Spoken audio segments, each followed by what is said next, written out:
may have been flung outwards, disrupting the orbits of billions of smaller objects far from the Sun.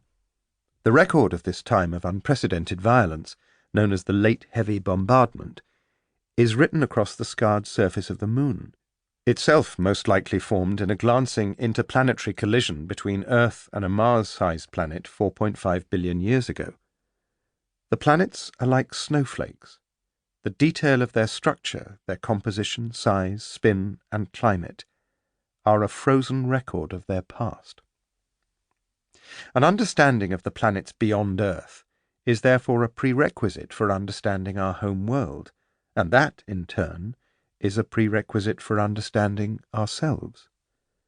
Earth is unique in the solar system because it's a planet with a complex ecosystem. The genesis and subsequent 4 billion year evolution of life on Earth required planetary characteristics which are necessarily linked to the evolution of the system as a whole. There had to be liquid water on the surface, and much of this water was delivered after the Earth's formation by icy, water-rich asteroids and comets, possibly deflected inwards from the outer solar system by Jupiter. These rivers, seas, and lakes of extraterrestrial origin had to persist for the best part of 4 billion years, which required a stable atmosphere to maintain surface temperatures and pressures within a limited range. 4 billion years is a long time, around a third of the age of the universe. The Sun has brightened by 25% since the Earth formed, which makes the stability of our environment all the more difficult to understand.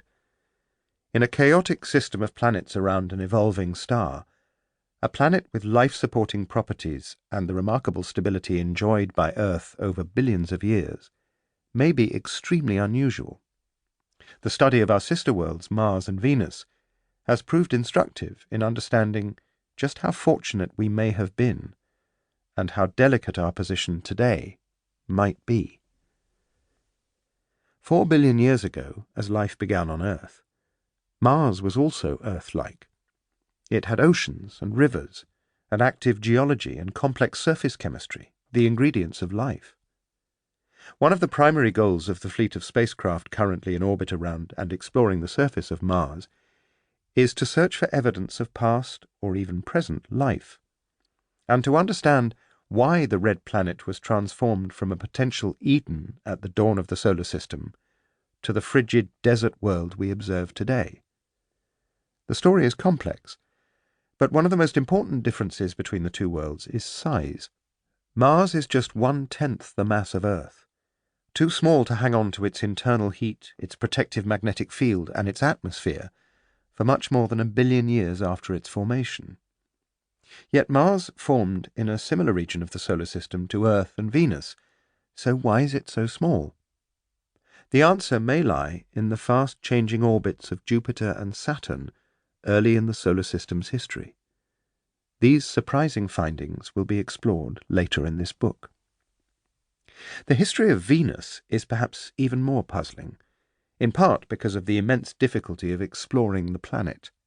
Venus is often described as a vision of hell. Surface temperatures are high enough to melt lead, and the atmospheric pressure is 90 times that on Earth. Sulfuric acid raindrops fall from its clouds. And yet, long ago, Venus too may have been Earth-like. Perhaps there were once Venusians, before a runaway greenhouse effect took hold, and began destroying Venus's temperate climate about 2.5 billion years ago, although this date is highly uncertain. Taken together, the stories of the 3 large terrestrial planets are salutary.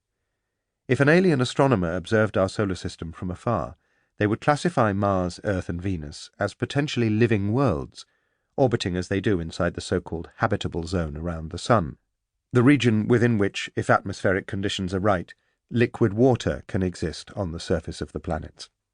All 3 worlds may once have been habitable, and all 3 worlds may once have harboured life, but now only Earth supports a complex ecosystem, let alone a civilization.